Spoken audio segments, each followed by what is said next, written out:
provided habitats for otters and muskrats and ducks and fish and reptiles and amphibians. The wolves killed coyotes, and as a result of that, the number of rabbits and mice began to rise, which meant more hawks, more weasels, more foxes, more badgers. Ravens and bald eagles came down to feed on the carrion that the wolves had left.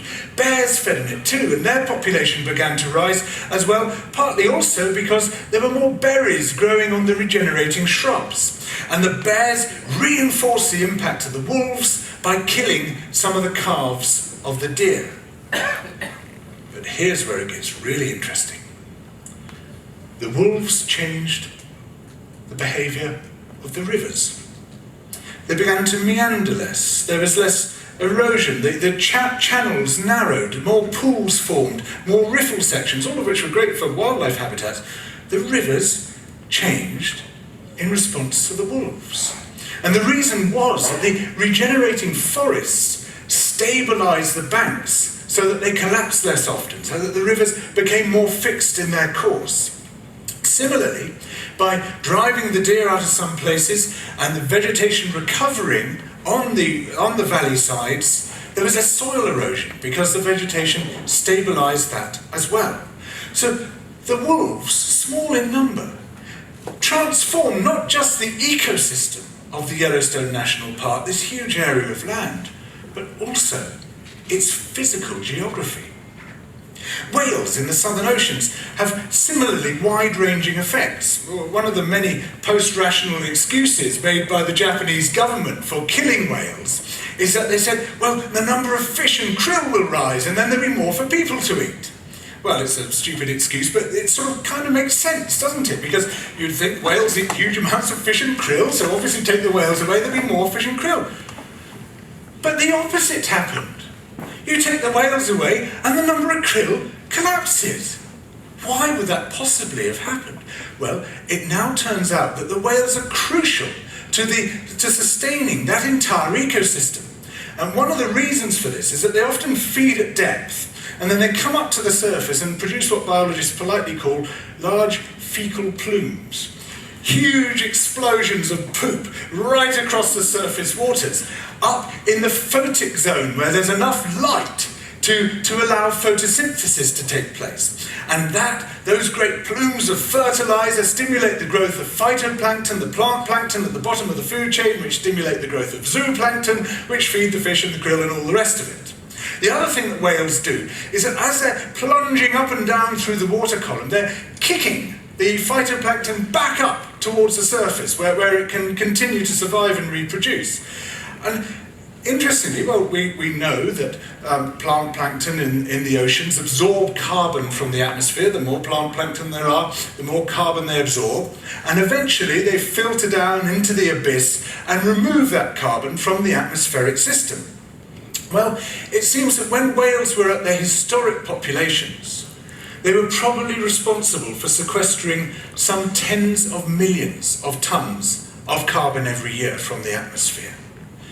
And when you look at it like that, you think, wait a minute, here are the wolves changing the physical geography of the Yellowstone National Park. Here are the whales changing the composition of the atmosphere. You begin to see that possibly the evidence supporting James Lovelock's Gaia hypothesis, which conceived... Hi everyone, welcome to the panel on wildlife conservation.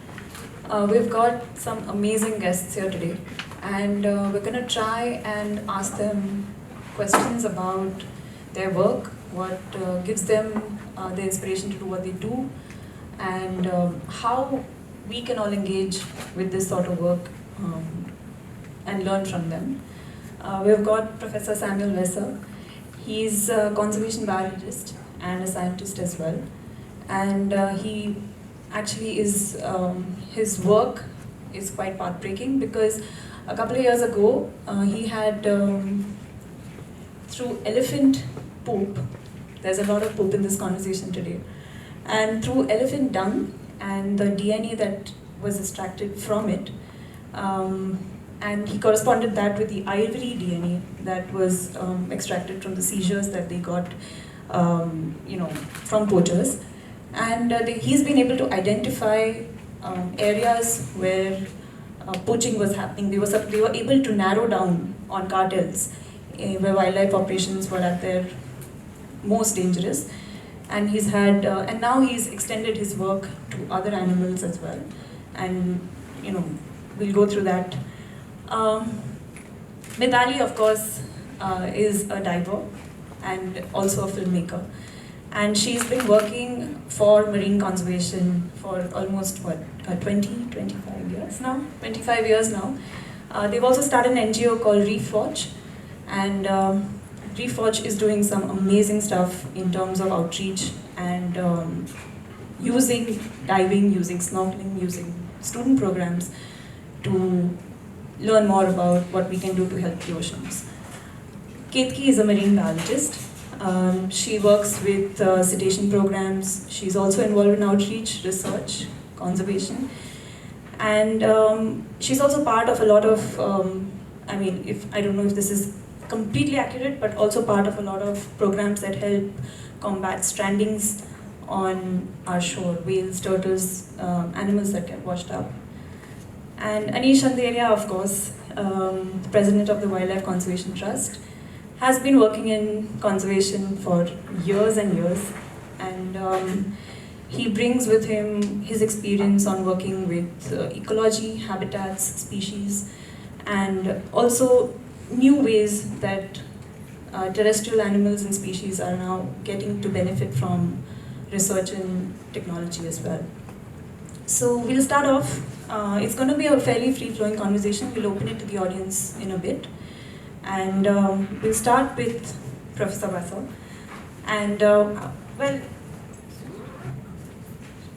so first, I think before you worked on elephants, you started DNA testing on, you were working in Tanzania on baboons, female baboons, and you were trying to understand their behavior through hormone testing. And that's where the elephant poop idea came along. Can you tell us a little bit about how that research started and what led you from there to go on to elephant testing, poop testing? Yes, so I was very interested in how animals control the timing of reproduction and developed ways to measure their hormones from their feces. And I quickly learned that there is so much biological richness in fecal samples, and from there we expanded our measures so we can now measure stress hormones, reproductive hormones, nutrition hormones, a wide variety of toxins from feces. We can get DNA of the animal, we can get the DNA of all the different animals the animal ate, all from the feces. We can get immunological health markers from the feces.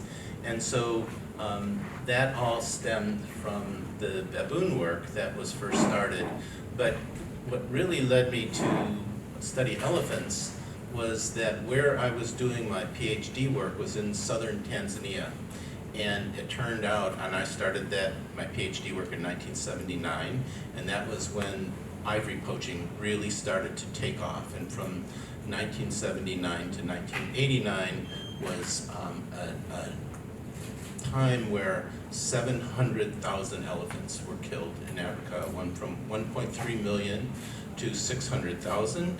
And the seat, the greatest amount of poaching was right where I was studying my baboons. So it was a big victory when the Convention on International Trade in Endangered Species decided that African elephants was an endangered species and restricted trade in that. And the Tanzanian government at that time,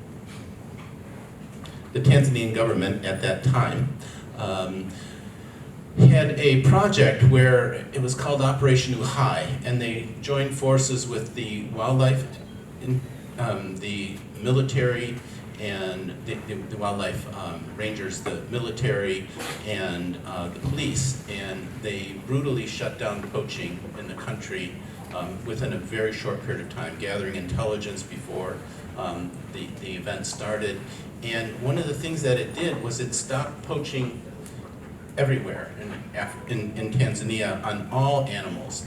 And because I was working in the most poached area in Africa studying wild baboons, one of the things that impacted us from that was that there was so much fresh meat in this area that the leopards in the area had so much food that they could eat for many years, and it caused high levels of recruitment. So now there were lots of leopards in the ecosystem, and they all had plenty of food. And then overnight, poaching pretty much stopped, and the leopards shifted to our baboons. And there were 4 generations of baboons that we had been studying, and within 2 years, they were all eliminated. So all this work from 1974, when the work started, until 1992, everything that we had accumulated was gone. And I realized that baboons they're an animal that people have been trying to get rid of forever because they raid crops, they're considered pests. And here, something that stopped, that impacted one issue, poaching on elephants, had this ripple effect and wiped out, one of the most troublesome animals around. And then I started thinking, well, what about other endangered species already? What other species were impacted? So, sorry, I'm speaking too much. But basically, then I realized that if we could apply those measures to conservation, it would change everything. And that led me to work to discover ways to get DNA from feces, and we discovered that in 1997. We're really one of the first labs to do that. And then from that, we developed detection dogs right around the same time to be able to scan very, very large ecosystems to find those samples. And the whole thing just kind of cascaded, and we realized that we had a tool that could really make a difference. And the reason that you use poop as opposed to any other form of testing is because it was easily available? The most accessible animal product around, and it's loaded with stuff. It's loaded with stuff. Good stuff. But also you said that brought with it its own problems. I mean, poop, while easily accessible, was also slightly difficult to monitor because, you needed dogs for a certain reason. Yeah, so, one of the things that you have to be careful of when you're doing science with these measures is you want to make sure that your sampling is not biased. And one of the things that we were worried about, especially if you're using them to count animals and to figure out how many animals are in the ecosystem, you try to use methods whereby every animal has an equal chance to be caught. And that's really fundamental to methods that we call mark recapture, where you try to see how many animals that you caught initially are recaptured. And if you're biased in the sampling, it doesn't really work very well. And because animals will often use their poop to mark their territory, that meant that you were visually looking for samples, and you would find them from the ones that were the territory holders, the one that want their poops to be seen by other animals, that they're trying to say, I'm here, stay away. But females with young would be much more likely to defecate in areas that are more inconspicuous. Floaters, males that are coming through that don't want to alert the territory holders they're there. So we wanted to get a method that was unbiased, and then I realized that narcotics dogs was a great way to do that, because narcotics dogs, and particularly the ones that we started to work with, their reward was a ball. These are animals that are so obsessed to play with the ball that they drive their owners insane. And when you have something where they're out searching in the wilderness for feces, but they don't really care about the feces, they care about getting their ball. And so that means that their sampling is completely unbiased, because they don't care if it's a male or a female, if the sample is hidden or in the open, and their sense of smell is so phenomenal that when they smell something, they will search as hard as they can, not for the feces, but for their ball. And that means that it's independent of what they're looking for. It's totally unbiased sampling, and they've never stopped amazing us in how good they are at that work. That's incredible. Anish, you also, your team has used dogs to search out poop and also against electrical fences. So tell us a little about that. So the project that we use dogs in is in the central Indian landscape. It is the second most important tiger landscape on the planet, the first being the Western Ghats. So there are nearly 22 tiger reserves, another 60 national parks and sanctuaries, and millions of people living along the central Indian landscape, living along the corridors. And so you have large carnivores that breed well inside the protected areas and then disperse. And now you have populations of large carnivores outside protected areas, which is a breeding population. So 10 years back, there was a lot of talk about source and sink populations, where they called the protected areas sources because that's where they were protected. And when they went out, they died because either they were hunted down, they got into retaliatory killing, and so that was called sink. But now, through our work, we know that there are stable large carnivore populations, and by large carnivores I talk of tigers. Leopards are pretty much everywhere.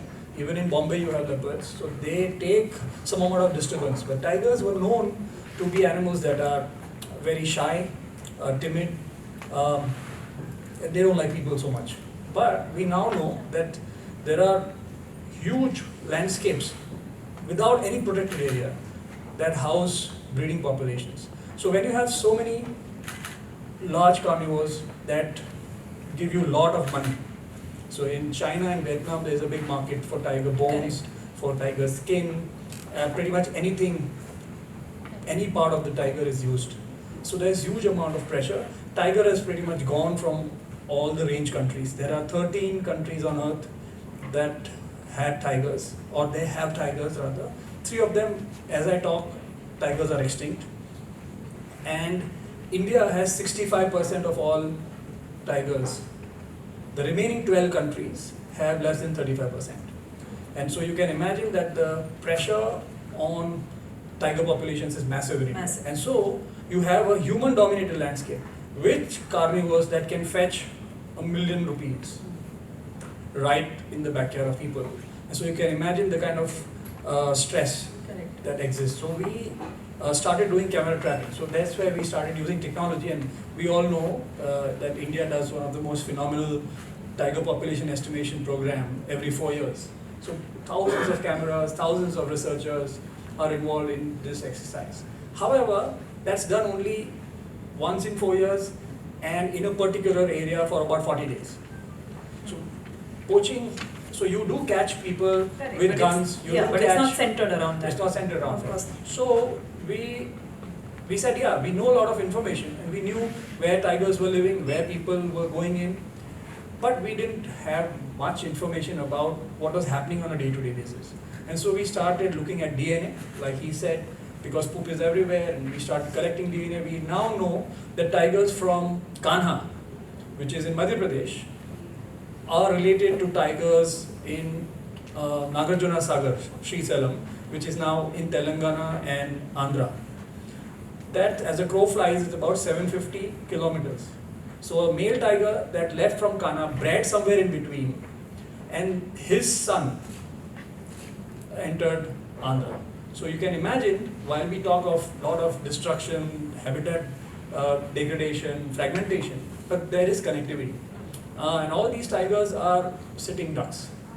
So now what we do is with dogs, we are, and another piece of the story is that in the last 10 years, we now know that the biggest threat to tiger population is not the gun, but it's the electrical wire, it's electrocution. So farmers, to protect their fields from herbivores like deer, also pig, they encircle their small pieces of land. That's a larger threat, huh? That's a much larger threat because it doesn't differentiate between animals. And there was a video, which I cannot show here, but some of these wires run for almost 3 kilometers. Every evening, they tap the 11 kV. 11 kV is, you can imagine. And that wire can kill anything that comes in contact with it. There are people who have died, but they have never been reported. So cattle, tigers, leopards, wolves, jackals, snakes, scorpions, anything and everything. And so we started using dogs. A lot of people were under threat. So now the dogs have been trained to detect electric fields. Also because we were worried about the safety of the dogs, because they were going to go out there in search for indirect evidences like snares, but we didn't want to sacrifice them for something like this. So we first train them, we make sure that they can detect, and now it doubles up. So we are able to detect, and once you detect that, just to give you an example, 5 tigers were radio-collared by Wildlife Institute of India in some 4 or 5 months back. 3 of them died because of electrocution. So nearly 60% of all tigers are under severe threat from that, and nobody even considered electrocution as an issue. Yeah, Last that's not what you read about. 3 months back, there was a male tiger, subarral, that dispersed from the heart of Tadoba. He was a very famous tiger, born to a tigress called Tara. And he died along the border of the court, so inside the tiger reserve, electrocuted on a farmer's field. Because he was radio-collared, we know. Otherwise, when you have a pig that dies, people will cut it open, eat it up. Everything is used up. But when a tiger or leopard gets stuck, they don't want to, they're not the guys who are selling this for money, but they get stuck because the laws are pretty severe, so they just dig a pit and dump the tiger there. And so the dogs are not only detecting electric fields, but they're detecting snares, because snares are laid, there are at least,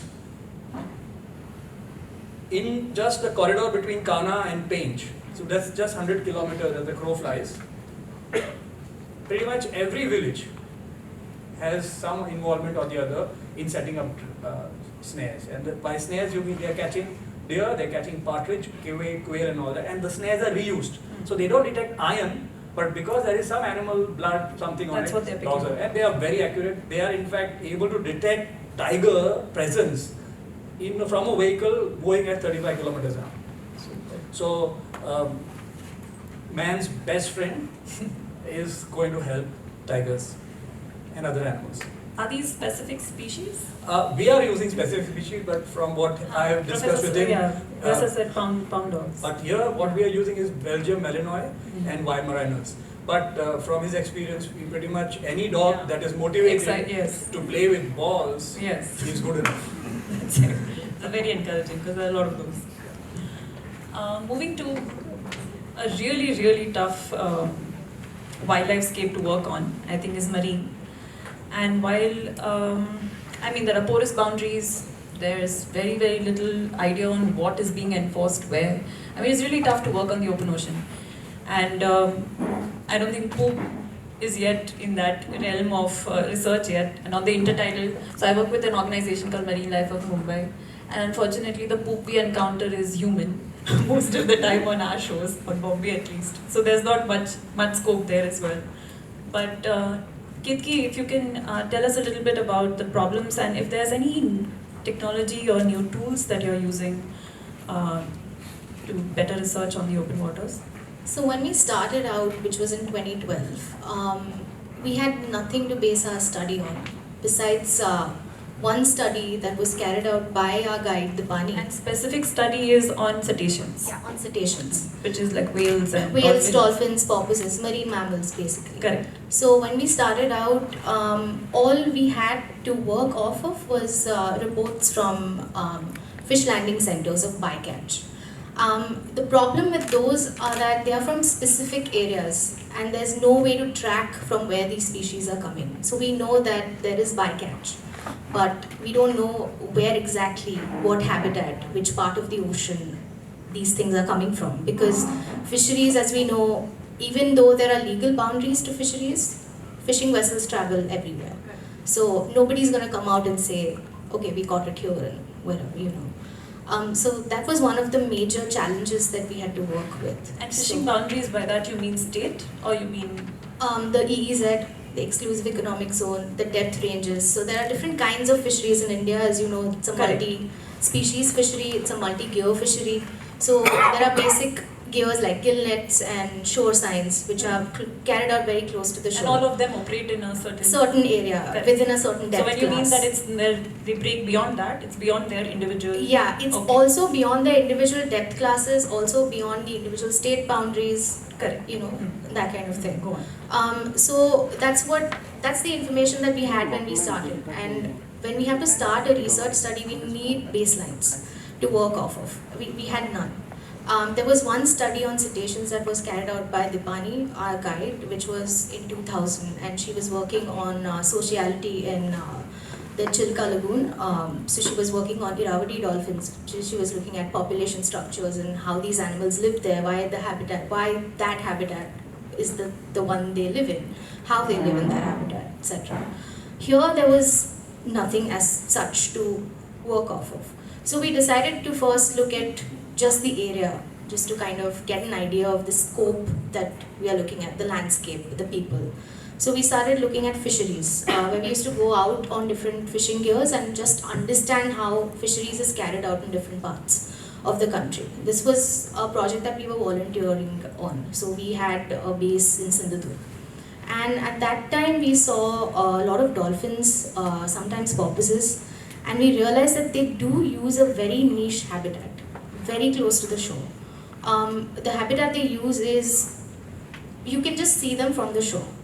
And that habitat is so disturbed. It's a coastal habitat where there's a lot of effluent runoff, there's a lot of traffic, a lot of garbage that is dumped. And they still use that habitat and have been using it since years and years and years. So we wanted to try and understand more of what is happening there. So that was a good in. Again, another challenge was that since the cetacean studies are still in their nascency at that time, we had a little bit of trouble even designing the study, kind of getting the expertise. Because marine research relies a lot on adaptive sampling, where certain kind of research methodologies are used, you can't exactly replicate those. Correct. So we had to work off of our own experience. So initially what we thought was talking to the fishermen is the best thing. It's more economical because, again, marine research, a lot of money is also involved in getting the boat out into the sea. And that's really expensive, where you have to rent a boat and the fuel is involved and maintenance and labor, etc., etc. So the easiest thing for us to do was to talk to fishermen who go out there every day, see these animals on a regular basis. So get information from them and then decide what our next steps were going to be. So basically collecting local knowledge about these species. And we realized that there were a lot of coastal cetaceans that are found on our shore. Besides humpback dolphins and finless porpoises, there were a couple of species of whales at least. Because we used to show them pictures of cetaceans and then they used to point out which ones they found. Obviously, there are certain, limitations to this kind of knowledge that we get because fishermen only were able to identify those species which they interacted with. So you kind of work that into your study, but then we sort of moved on. But effectively, they become your eyes and ears on the open Exactly. ocean. And more importantly, when you say ears, we also had a few stories where we heard, fishermen told us that they could hear whale song. Wow. Yeah, so those kind That's of a things. beautiful Fascinating. So then we sort of moved on to going out on the boat actually ourselves and looking for these animals. So we planned transects and just to understand the area that they use, what is the depth range, where are they found, the densities and all the sort of technical stuff that you need for population estimations. And that's how we built our study to what it is now. So right now we also have the means to get expertise from elsewhere, and people are interested more and more because, like I said, the marine ecosystem is related. These species like the humpback dolphin, they are found all along the peninsular Indian coastline. And from what we know now, there are genetically different forms that are found along the coastline. And even in the Pacific Ocean, even in the Indian Ocean, and it's expansive. So there is the humpback dolphin, but different genetic forms, and using the same kind of areas, which is fascinating. That means they had a common ancestry somewhere. So to understand that is very, it gives us the key to the ecology of the area, and not just that, marine ecology at large. So if we answer these questions, who knows, we might open up answers to a lot of different questions that we were battling with. So right now we also have a lot of people interested in the studies that we are doing and kind of contributing expertise, and collaborations are happening. So there's a lot of technology also that is coming in. Like for example, acoustics is quite new, where my teammate Isha is working on communication behavior. Earlier, our foray into acoustics was when Nick Triganza from the UK. So she's talking about actually a a biologist who's working out of Malvan. Yes. And who's understanding dolphin behavior by listening to their calls. So like she identifies whistles, clicks, and what each of those things mean. Yeah. So that started out as an abundance study for us because our study is limited by daylight. In the evenings, we can't go out and see. So we decided to use those seabirds, which are basically data loggers. We just moor them in a certain area, and they just log these high frequency calls that dolphins and porpoises emanate.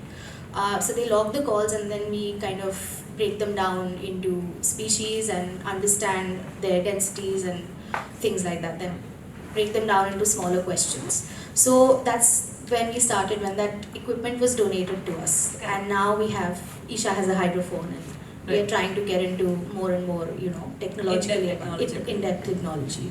And my husband also is working on genetics right now, so we are foraying into So it's happening. It's happening. steady, It's but it's it a little is, slow, but yeah, it's happening. Because comparatively, but not really, Yeah. I mean, you need to know the basics first to know Correct. how to apply the technology that you have, which is Absolutely. what we are trying to do right now. Mitali, I wanted to ask you because your research has been doing very interesting things with relocation and artificial reef building and tools that work around that. And can you tell us why and how that particular project started? And if you can tell us a little about the project. About the project, okay. So basically, I'm not a scientist. My marine biologist is not here, Tara, Nayantara Jain, and she's the head of that particular program. So it's based out of the Andaman Islands in Chiriatapu, where we have our biostation. And Reef Watch has a small biostation there, and most of our work is for the government there, the forest department. As you know, the marine ecosystem and marine conservation comes under forests in our country. And when I first started, we started Reef Watch in '93, we realized that there were hardly any marine species on the wildlife protection list. And that was our first landmark, policy change that we were involved in. And so, and we started our work mostly in Lakshadweep, where we did try this coral replantation program, which was then, it's taken forward by the government. But here in Andamans, Tara has initiated a program where I think it's called mineral accretion devices, where we use mineral accretion devices. And earlier it was just a metal, kind of a metal in the shape, a mesh, where, but I think about a year ago, we got gifted by Dr. Svensta. We got gifted this mineral accretion device, which actually has an anode, which gives an electrical pulse, because coral obviously needs a lot of energy to grow. So we have a small little project in Chiriatapu, which we have started, and we can see the coral the growth in at least since last year.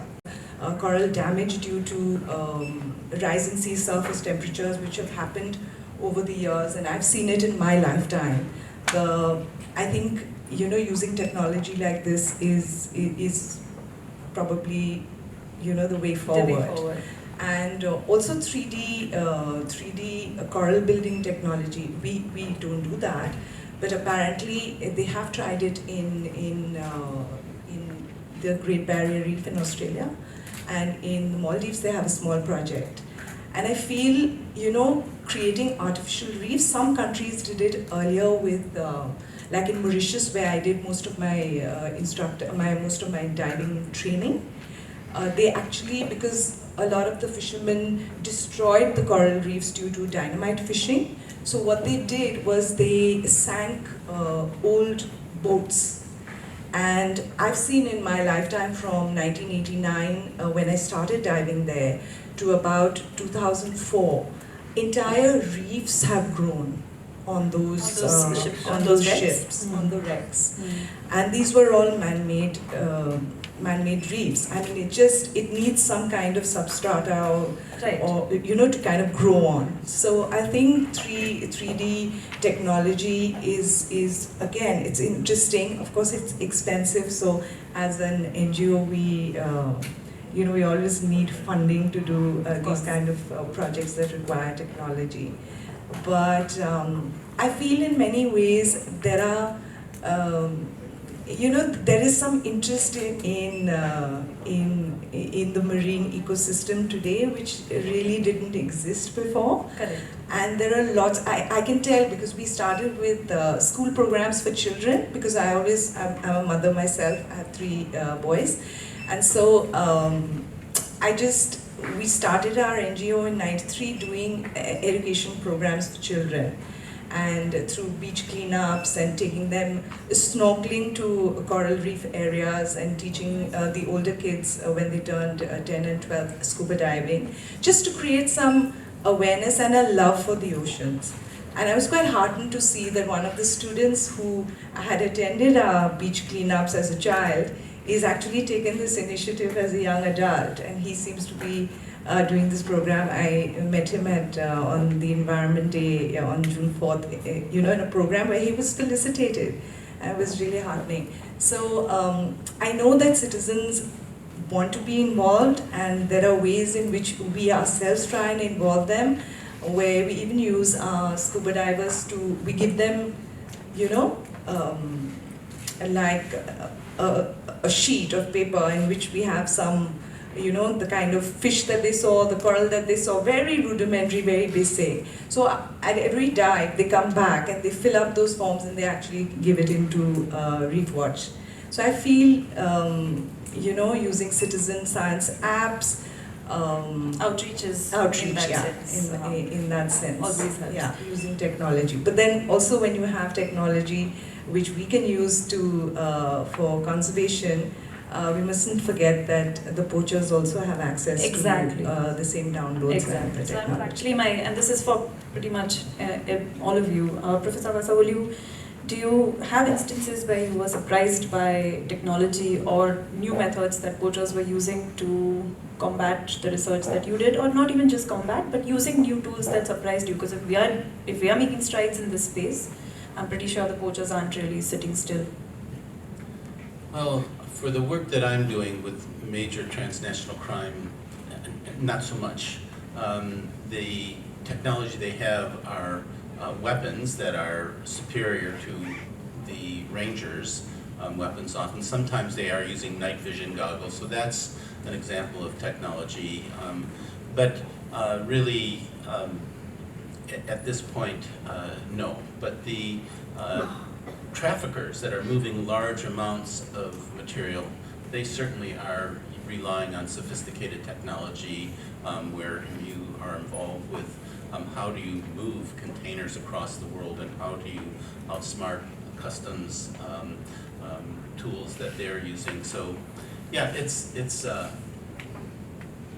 When you work in landscapes like this, for example, where you're coming across, you're obviously fighting organized crime and you're trying to protect the animal, but these are also places which have very strong human-wildlife conflicts.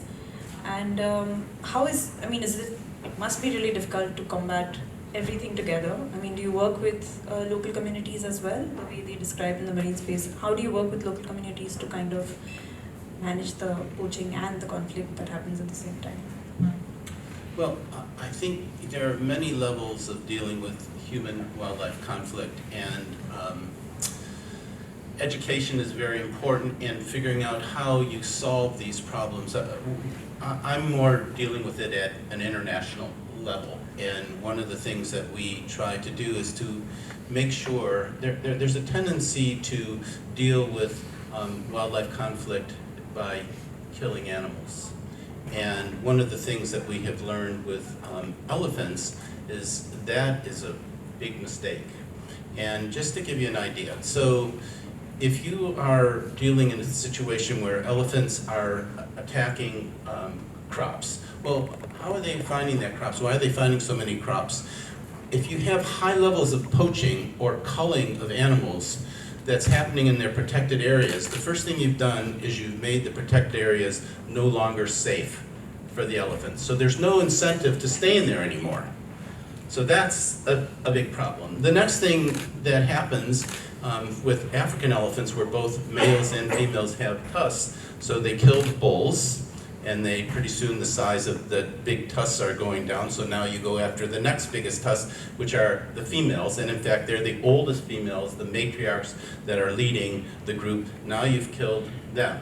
Now you've created animals where it's no longer safe in their protected areas. You've eliminated the leaders in their group, so they move out, and they're more likely to wander, which means they're more likely to find crops. And when they do find crops, these are elephants that have a long history of being killed.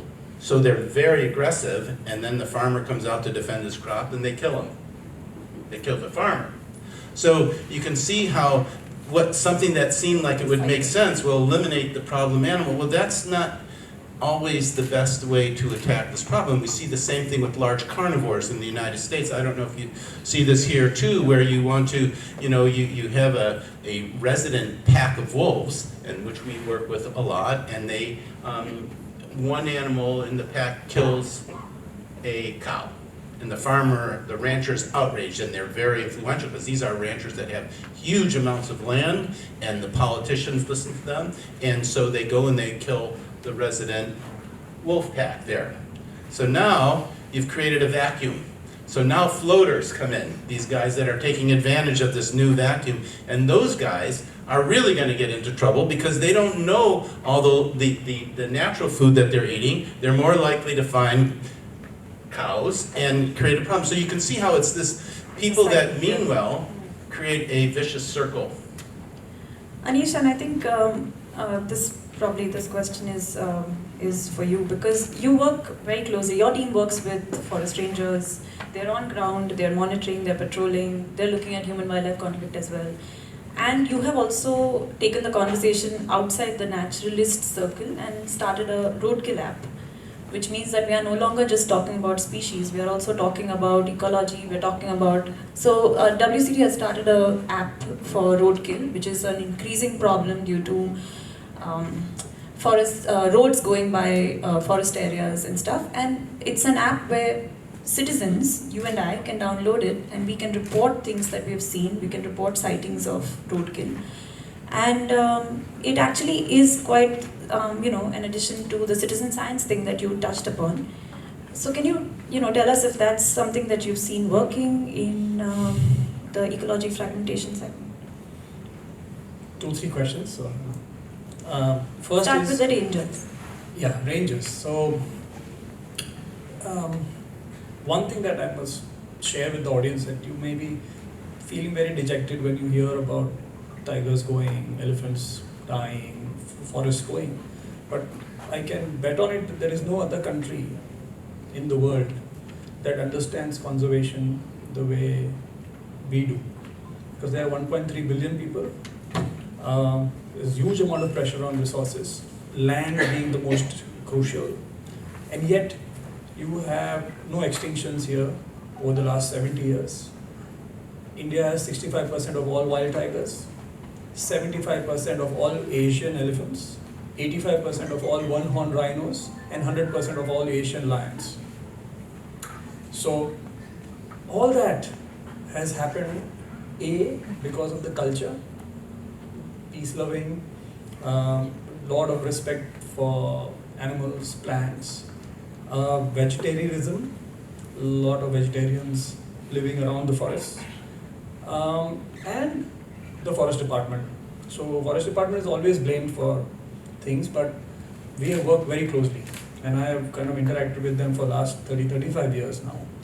And it's a damn difficult job, because you are protecting a species that's not going to thank you. That species may consider you as a hindrance. So if I'm a guard in Bandipur Tiger Reserve, an elephant can trample me if I go in between a female and a calf, right? They live in the forest 24/7. Their salaries are next to nothing. Now slightly with the 7th pay commission, slightly better, but it's never more than 21,000 rupees. Malaria. Most of these forest areas, especially in Odisha and Jharkhand and also parts of Madhya Pradesh, are prone to malarial attacks. And I have met guards who are less than 40 years old who've got malaria more than 30 times in their life. Okay? There are anti-poaching camps which are right inside the forest.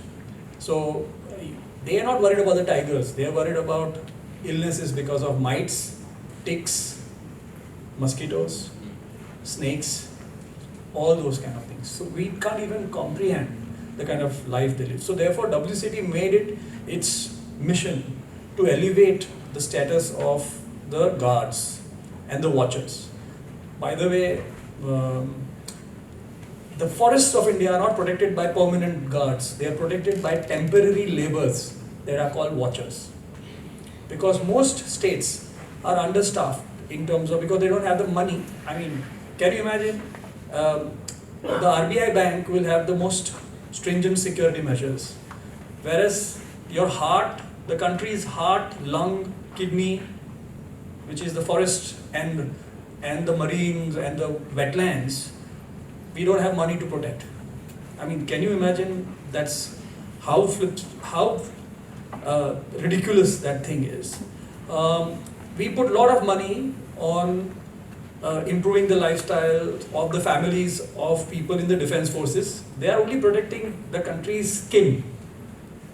But if the heart and lung and the brain goes, skin is useless. You don't need a big military force to protect Sudan or Ethiopia. So you can imagine that the money that is going, I'm not saying defense is not important, it is, but there should be equal amount of funding going into protecting the river sources. What are these elections fought over? Why are people losing elections in areas where, because the farmers are not growing anything. Why are the farmers not growing anything? Because there is no water flowing.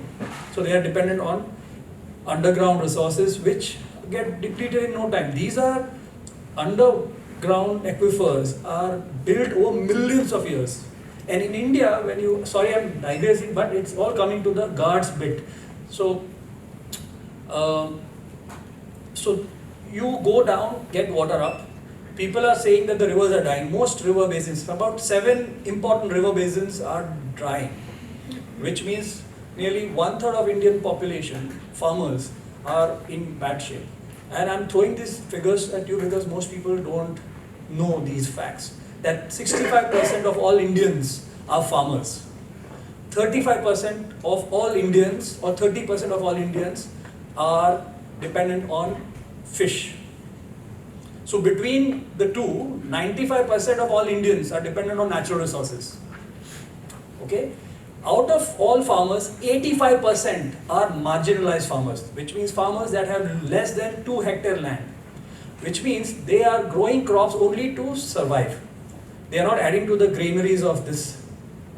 But they are taking out water now. The river systems dried because the forests have got degraded. As a result, the government schemes have come in where they are giving them solar pumps. Now solar pumps, as long as there is electricity, that is because of light, can pull water out. And where they need 500 gallons, they are using 5,000 gallons. All of it is getting evaporated. So we are in a very, very difficult situation. And all of this is being safeguarded by guards who are protecting 5% of India. Another stat which is important for you is that 600 rivers either originate from or are fed by tiger-bearing forests. So why is a tiger important? Tiger is not a symbol for conservation on this planet just like that. It is because it needs large landscapes, and when to protect tigers you need large landscapes. So you can't talk about a forest. Therefore, conservation is now about landscapes, where we talk about a state, we talk about a district. Only when you have a catchment of that size can you have rivers, and that's what the guards are protecting. And so all our efforts are into improving their capacity to protect, teaching them law enforcement in the way police is taught, giving them equipment so that they don't feel lost in the jungle, lost in the sense they feel rejected because nobody really cares, that's in their head. making sure that their health. So we run a program for health for all the guards, where their entire body, full body checkup. We have about 16,000 guards, and for chronic illnesses, most of them are predisposed to get either diabetes, which are all long-term behavioral issues, or blood pressure. So therefore the guards we have used to patrol in a scientific way now, using GPSs. All the guards in many of the tiger reserves walk with the GPS in their hand, so we know where they are going, which are the areas which are not being patrolled, what time of the day they are going, are they changing that time pattern, because in summer nobody wants to walk at 12 o'clock in the afternoon. The poacher knows that, so the guard will walk from 7 to 10 in the morning, and the poacher will go and hunt in the same area where the guard went. So all that is now being monitored, we are doing it. And then the citizen science thing that is happening is because The roadkill app. Roadkill app. It's intuitive. There's nothing very high tech about it. But we realize that when we talk of organizations, while we have capacity and the science to do things, we cannot combat the storm of development that we are facing. And so if WCT, like my organization, said that we will go and do some research on a road so that we can inform the government as to where the most of the crossings are happening, and so they can build a flyover or an underpass or an overpass for animals. Just in the 8 states of central India, 399 linear projects are going to cut through the corridors that are there. We have done a survey of almost 1,400 linear projects. By linear projects, it is rail project, road project, and canal systems that can obstruct movement of large carnivores or any animal. Even birds get affected. Of that, 399 are going to cut existing corridors. And so we said, this is too much of a thing, and it's all going to happen in the next 10, 15 years. We just don't have the time. So we said, and there are 1.3 billion people. Now that is our strength. Then why can't we use it? Now mobile is everywhere. Even every single guard has a smartphone. Yeah. So we started with this simple idea of having a app. It's called the Roadkill. You can go on the Android. It's soon going to be on the iOS system as well. Download free of cost. Wherever you go, if you see an animal dead or injured on the road, you don't identify, doesn't matter. You take a picture, it will get uploaded. Researchers sitting back end will understand what animal it is, and we are compiling data of that proportion. Now with that data, when I go and talk to the principal secretary of PWD, he listens. But if I go as an activist saying that I will not allow your road to come, he says people are dying because of poverty, there is no health, and you are talking about tigers. So we don't talk tigers. We say this is a 40-kilometer road that you are going to widen. Mostly it's all widening. It's going to become a 6-lane. Activists will go and say, build a 40-kilometer flyover. It's economically not viable for a country. So because we have good number of data points because of the citizen science program, we are able to say that of these 40 kilometers, probably a flyover overall of about 4 kilometers, but broken down into 300-meter sections will help. And wherever you don't have a flyover possible, you can have a wire mesh to funnel animals through those things. And when you do that, again, it's not tiger centric, because when you study tigers, normally you get funding and everybody studies tigers. But tigers they can cross the road if they have to. Deer never pretty much cross the road after the traffic is of a certain level, threshold.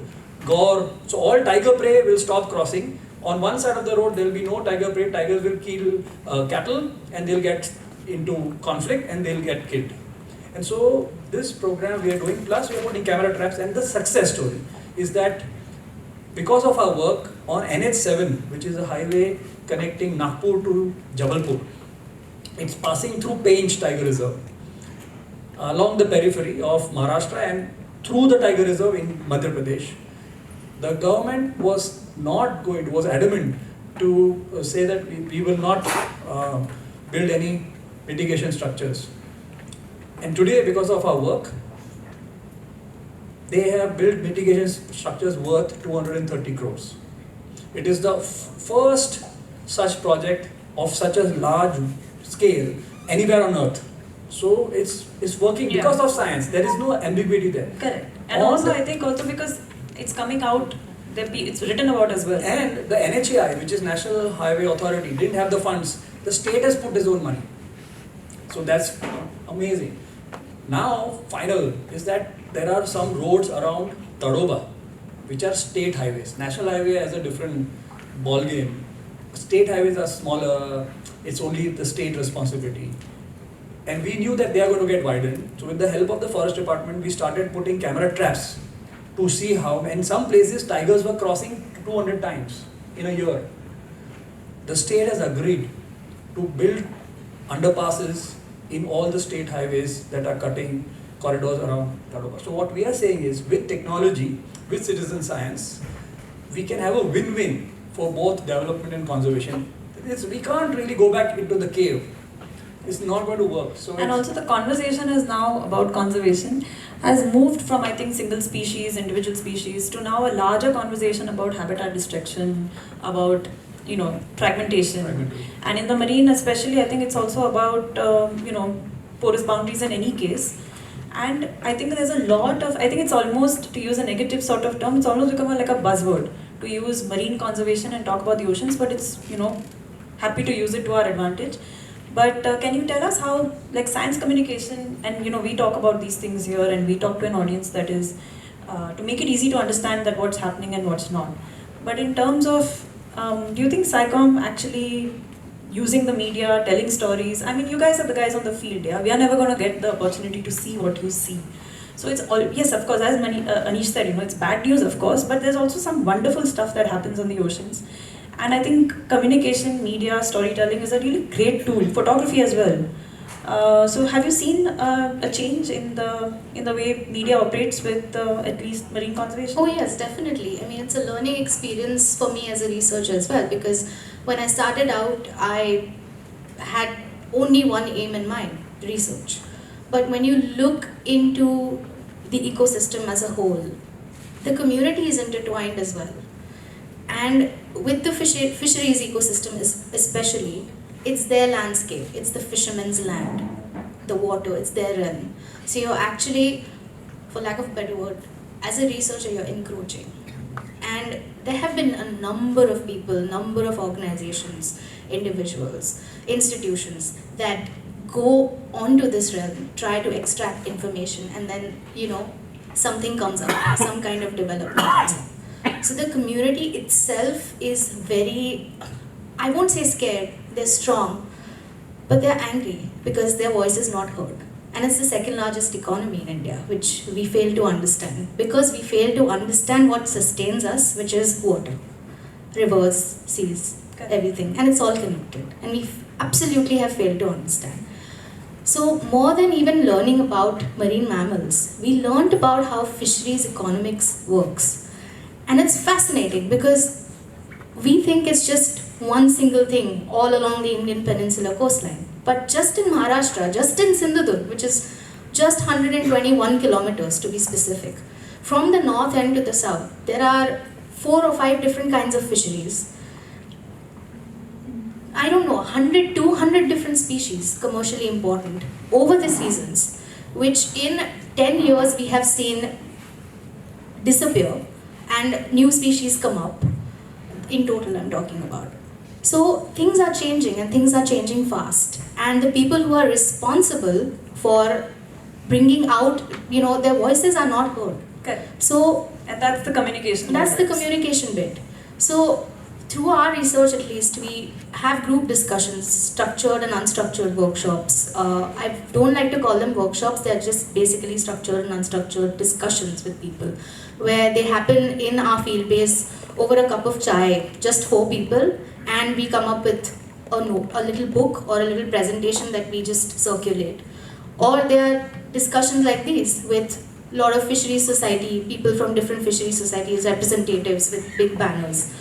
But they help because it helps to get the word out. It helps to not just get the word out, but include them in what's happening. You can't not include the communities. And to use, I think, mainstream media as well. Mainstream media as well. Education is absolutely important. I think children are the key right now. Because unfortunately, I think we are sensitized a bit too much. Yeah, development is happening, but like you said, collateral, that's going to happen. Oh, why should it happen? Correct.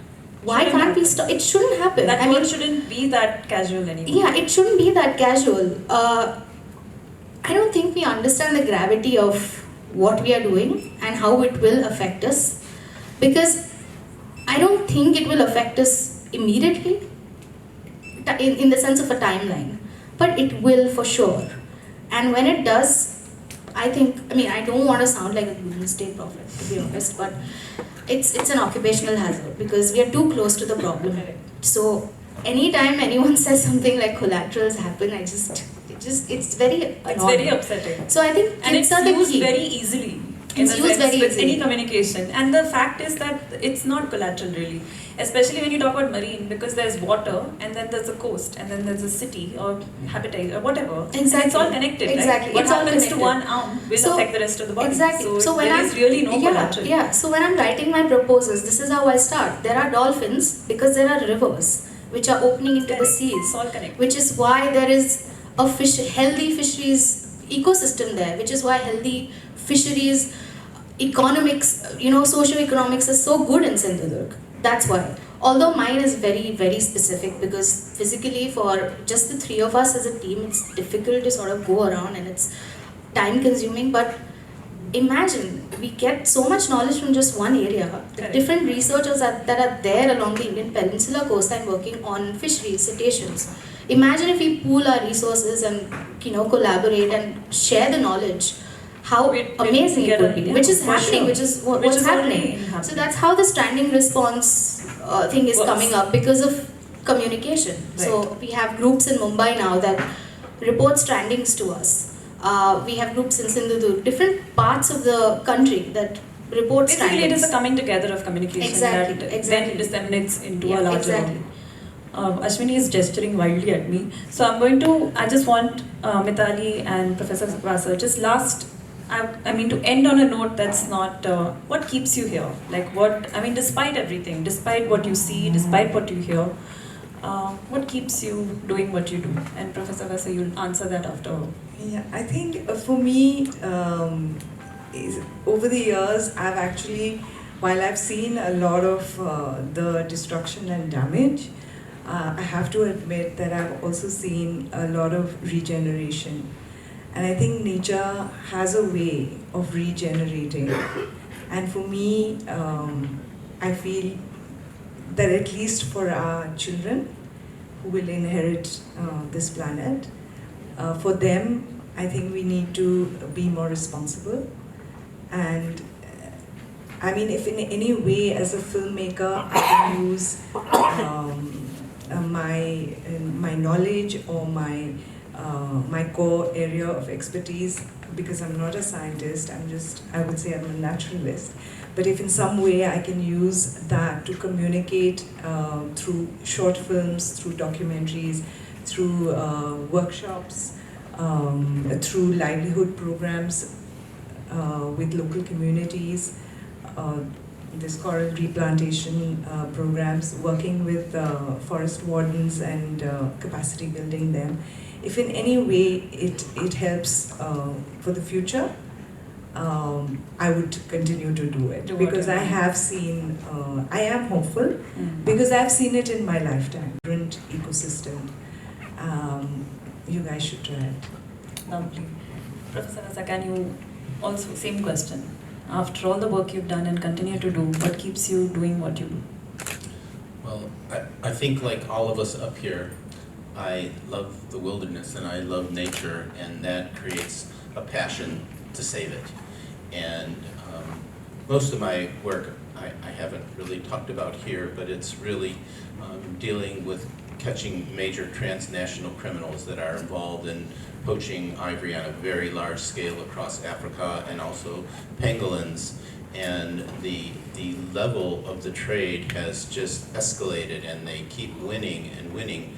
But what keeps me going is that the tools that we've been developing to catch them are working.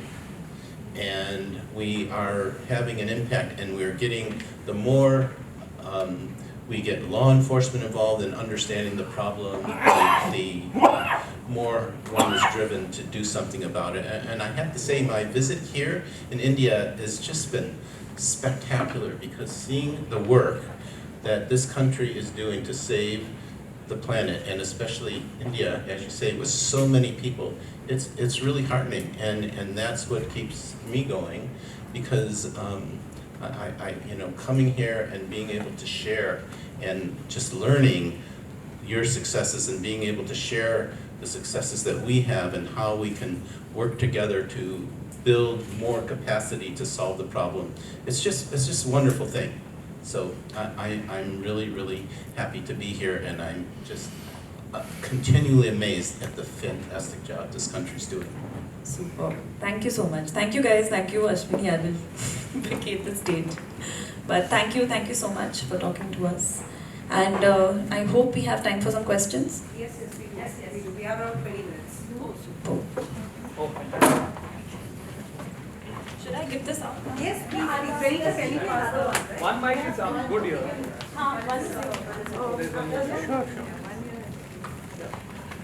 You know, being involved with Mitali in the marine conservation program, one of our first issues was that this country actually didn't know that we are the largest migration of whale sharks off the coast of Gujarat. And when a filmmaker from Delhi actually made the first film on the slaughter of the whale shark, it was appalling. And the first thing that Research actually did in any rational manner was to try and put them on Schedule 1. Now, putting a law onto a piece of paper is not actually saving the species, because it has to be done on the ground. So what I want to actually know is, in terms of whale shark protection program, what actually are we doing so far? I don't think too much.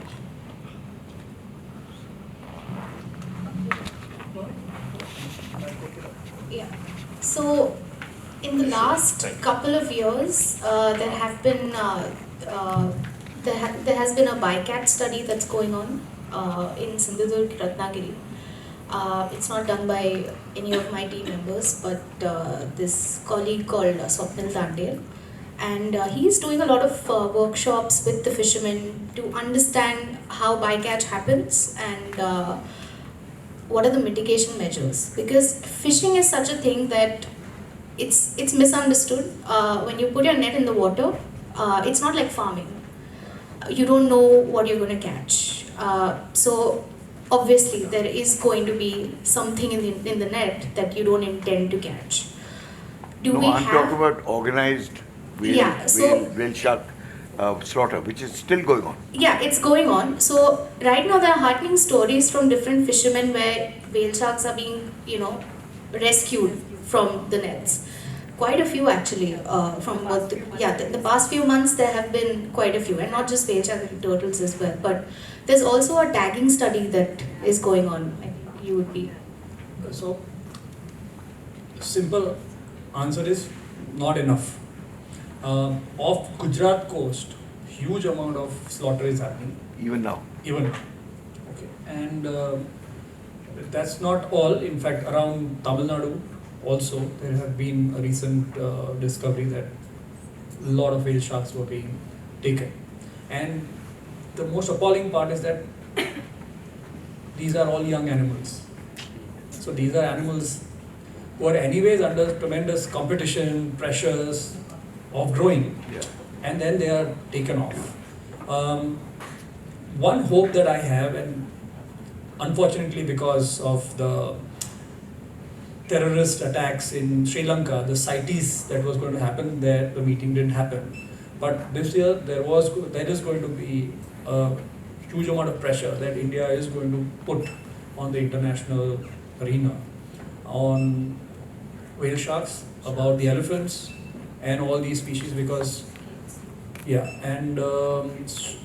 so while we are trying to, as a country, put emphasis on these things, but on an individual level, when it goes to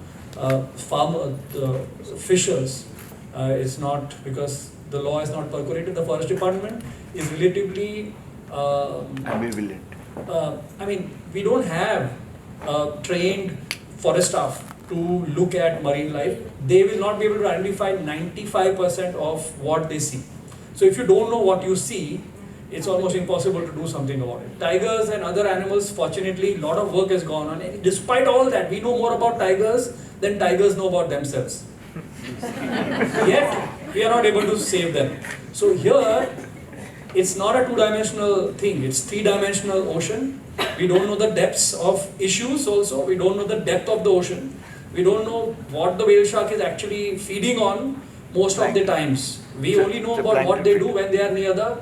So it's a messed up world out there, and that I think thanks to youngsters, I know them since they were... yeah. Yes. And the team of these guys are the ones who are going to do something. And she's already said that very little information, we are just doing strandings. So it's really in a nascent stage. But over the across the planet, a lot more work has happened, and I think the collaborations will what will bring. So him here tomorrow, he's going to be in my office talking to my people. So there's a lot to learn from the exposure that scientists have when they work on any kind of trade anywhere on Earth. So there is no difference when it comes to a species, whether it's on land or water. It's just our understanding that's limited. We know what we see, that's it. So unfortunately, nothing much is happening. But hi, I actually work with a lot of students across because. Thank you so much for. Hi, thank you so much. It was really an interesting discussion and we learned a lot. So my question is to the panel, and I know Mitali's team is really working to really bring students in this entire activity and promoting the idea of wildlife conservation to the kids at really early age.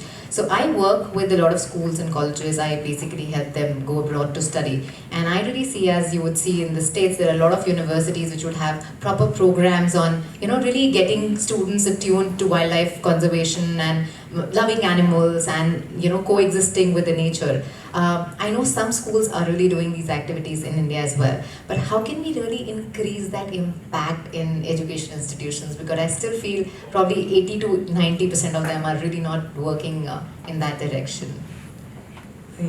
It's a very good question, and you're right, because we face it all the time. Every time we approach a school, either the kids have exams, or they have prelims, or the syllabus is not complete, or so we faced it with some really big schools, small, because we go to every school.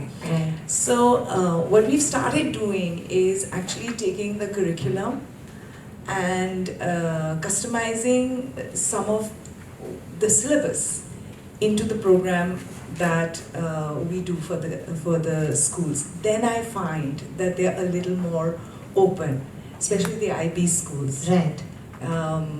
Because so we've taken the syllabus and we've kind of tried to integrate it, because they do have CAS activities. Activities. Yeah. So as part of their CAS activities, some schools do come, but it is a challenge. Yeah. Because, and also parents, like there's some parents who are really enthusiastic, they want their kids to go on these field trips. And then there are a lot of parents who actually don't, because they're going to be near the ocean. We are surrounded by 7,500 kilometers of sea, but we are so fearful of the ocean. A healthy respect is always very good, but parents also don't want their children to come and do these programs a lot of the times. So we've had lots of questions being asked. Will there be lizards? Will there be sharks? Will there be, so we have to be very careful how we present the information so that we don't put them off. Yeah. I actually read an article in the newspaper by you and your team, and I think sir and you were there in the article talking about how you're really approaching schools and really doing that activity. And I really took that idea to a few schools, and as you said, it was like, oh my god, schools are so busy, parents are busy, teachers are busy. So just one, I would definitely discuss this offline as well. Maybe if at all we could bring something like an online model of just bringing these kids maybe to a page or to a community where they can really engage amongst themselves, and then probably forget about the school curriculum and parents' fear, they can possibly take it up as something that is important for them. Thank you. It's a great idea. Thanks. Because offline we do get contacted and we do programs for them individually. I mean, they come as part of a family. Yeah, thank you. That's great. So I just wanted to address some things that we do in our program where when we're studying species like wolves, where the ranchers are scared to death of what the wolves are going to do, but they also don't understand the problem. One of the things that we take great advantage of is our detection dogs. And they are an outreach magnet. When you take dogs into a school and you hide poop someplace and you show them how they find it, the kids are absolutely mesmerized. And then they say, well, why in the world would you study poop? And then you say, because we're looking at DNA in the samples. Well, what's DNA? And then we're looking at hormones. Well, what are hormones? So now you're starting to teach them about science. And you're teaching them in these rural communities that have no science education at all.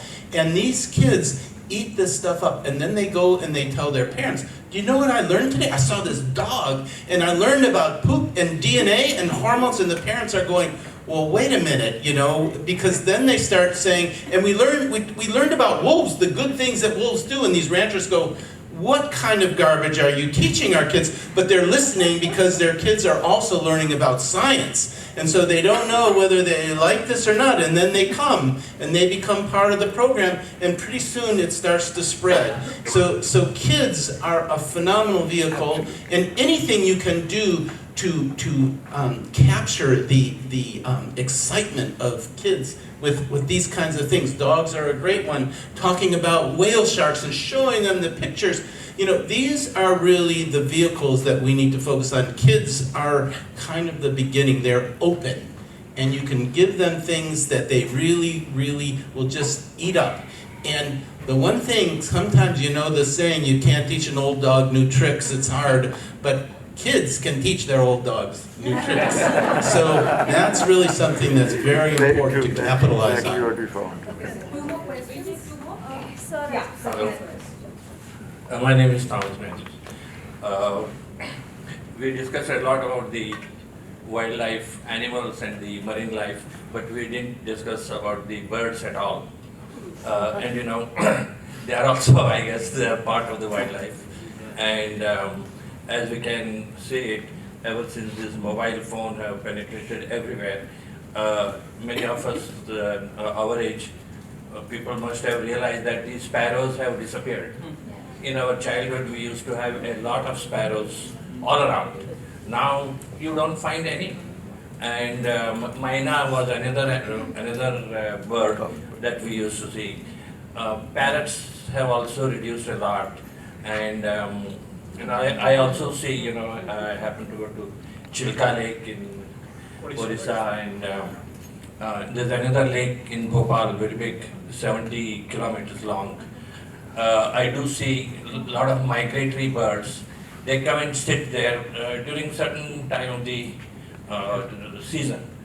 I see that a lot of people, they hunt on them. These are the animals, these are birds that are coming from all the way from Siberia. They have just taken a little stop there because they find water, and they are going to go away after a few days. So what are we doing about that also? These are also, this question is for all the panelists. Yeah. Please, and I think birds, most of us fall in love. She fell in love with sharks, but she must have started seeing birds first.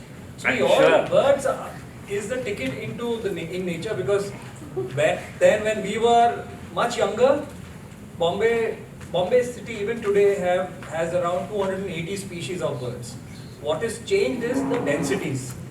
Okay, the sparrows have vanished, meaning they have vanished because our land use has changed. We don't have bungalows. We used to grind our own grains. Now we get ready-made atta. So when the grains there were a lot of wastage that was created. There were places for them to nest. And sparrows in their earliest stages, which means when they are young, they are insectivorous. So they are not grainivorous. So when a sparrow is bringing up the chicks, she is searching for spiders. And because we use broad spectrum pesticides in the city to kill mosquitoes, it's killing the food. So there are multiple things that are happening with sparrows. Your observation about not talking about birds is basically, I think, so when you talk of marine ecosystem, all the pelagic birds are dependent on the conveyor belt that we are talking about. So a whale has a direct relationship with a genet. Okay? In the same way, on terrestrial, when we talk about tigers, 2.3% of India is protected in the name of the tiger, and that houses nearly 85% species of birds that are found in India. So, conservation, whatever works we do, we are very opportunistic. So if somebody is interested in snakes, then we will create a snake sanctuary. But in the name of the snake, the frogs will get protected and the entire ecosystem. So most conservationists can talk about a certain species, but they all understand the importance of the entire ecosystem. So birds is still the largest researched taxa in the country. So that is one. As far as big massacres go, in the Northeast, a biggest success story, and I am all about success stories because we keep talking about issues, but that issue should be discussed during the lunch table and then we should do action so that we start talking about. So there were Amur falcons that were coming into India from, again, Siberia, Mongolia, a lot of these northern areas. They pass through a small belt in Nagaland, then cuts through the peninsula and ends up in South Africa. The bird's to and fro journey is about 22,000 kilometers. When a dam was built in a place called Pangti, suddenly the humidity went up and the insect load in that valley went up. The dam was built on community land because 99% of land in Nagaland is owned by communities. So think, the hunter-gathering community suddenly started fishing because the dam was built and tilapia and all those useless fishes were released there. Then, because of the insects, the Amur falcons that were passing through many valleys started coming through this valley, and at one season, nearly 1 million birds passed through that particular valley, Doyang. And the fishermen who are not actually fishermen, they only started fishing because the dam was built. They saw birds and they had nets and they had the instinct of hunting. They pulled the nets up and the birds would roost on the trees, and they were catching nearly or killing 140,000 Amur falcons in 1.5 months. That was kind of birders who went there, saw this happening. They came back and told other people. Many organizations got involved.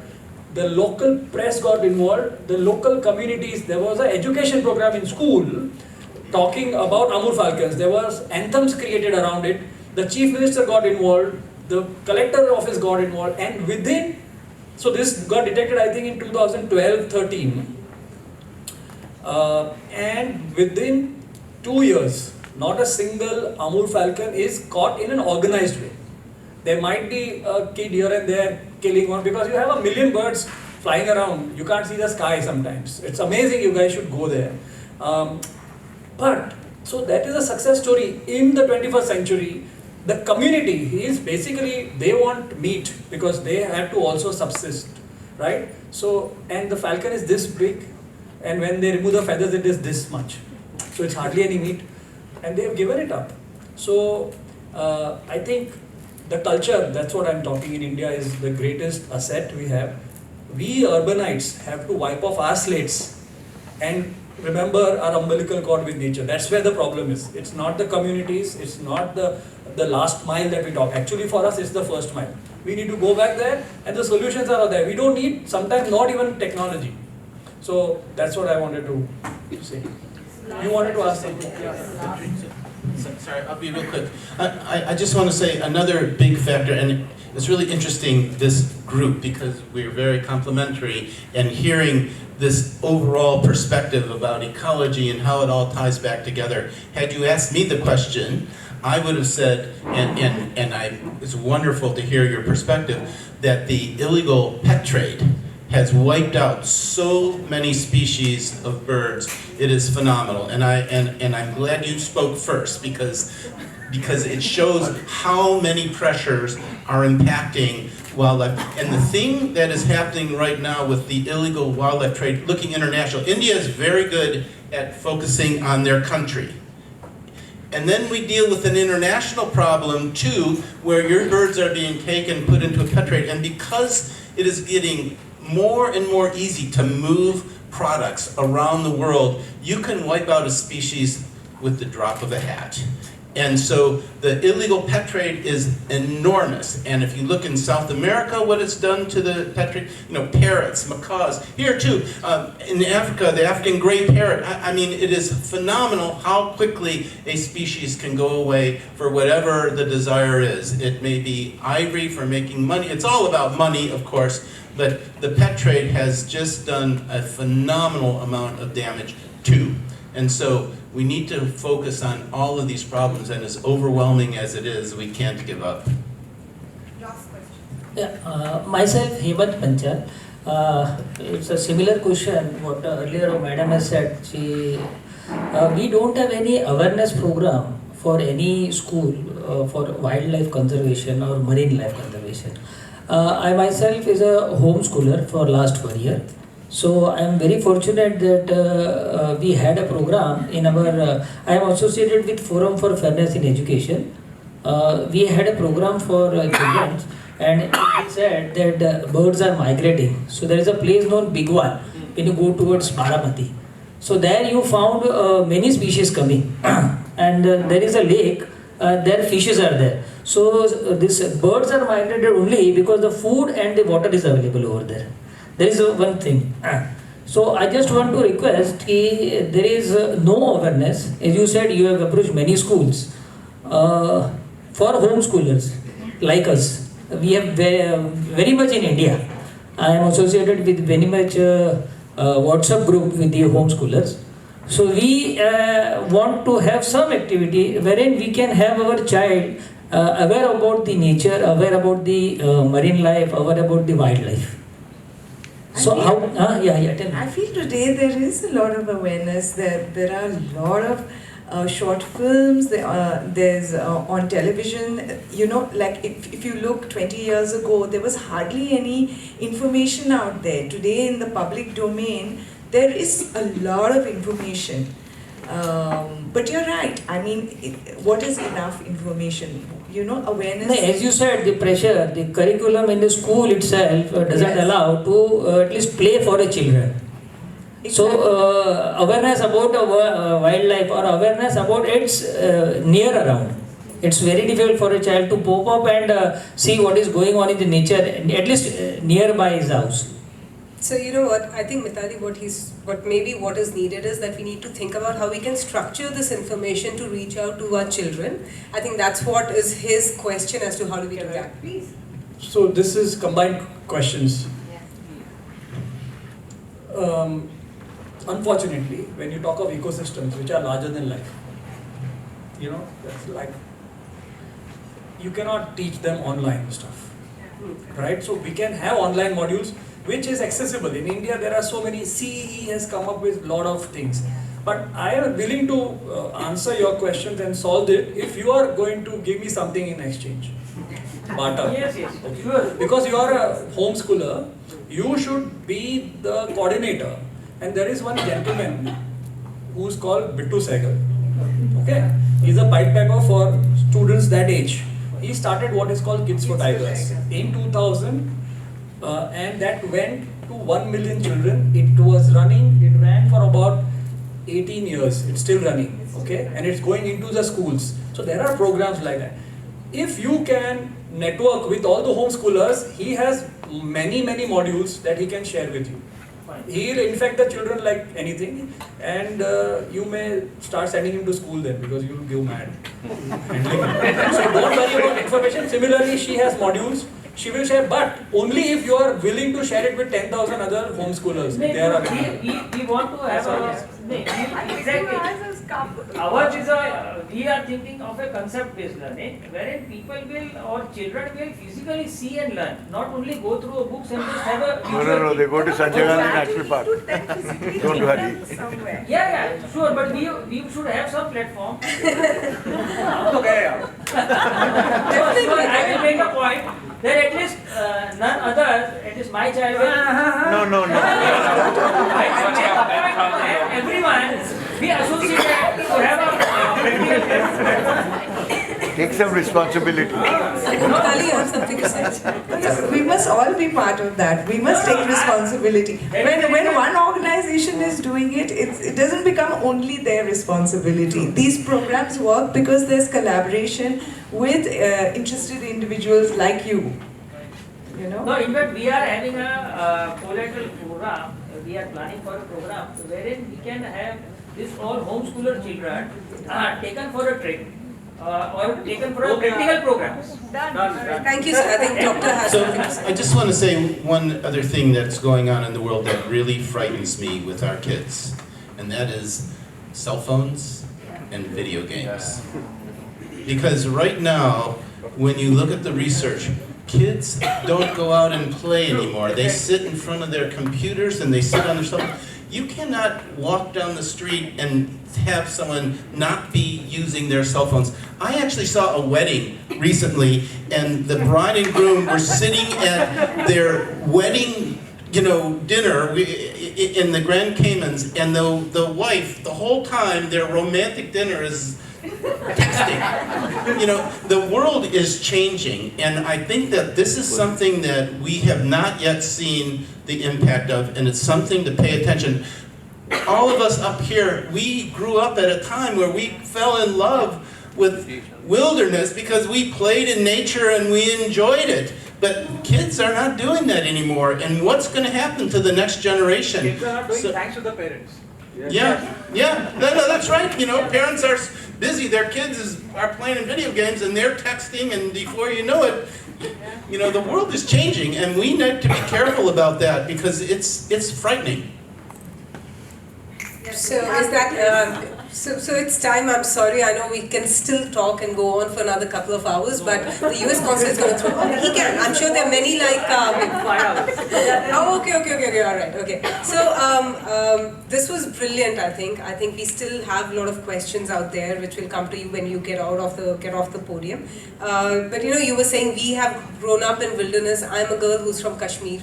I'm an army kid. I've lived in places which are utopias, small places of lovely vegetation and some animals. I've seen a bear in my ancestral home. So for me, that's like a story I can tell generations to come. I don't know who else will have a story from the coming generation to tell like that. So yes, but I think what we all are understanding from whatever we are discussing is there is very little connection between the generations which are there with wilderness, with animals, with birds, which is why the empathy to protect it is as much lesser. So maybe you are right, we need to go out and show them something which they can touch, feel, see for themselves, not play on video and on phones and on iPads and all that. So maybe we need to work on how we can structure this and put it into our education system, where kids are taken on these small environmental walks. There are a lot of us, I think a lot of you who are doing this work, we need to maybe extrapolate, we need to multiply and collaborate with people who can take this and actually implement it. So I think we can close on that note and hope that that's going to happen. Thank you so much. Thank you, Sejal. Thank you, Doctor.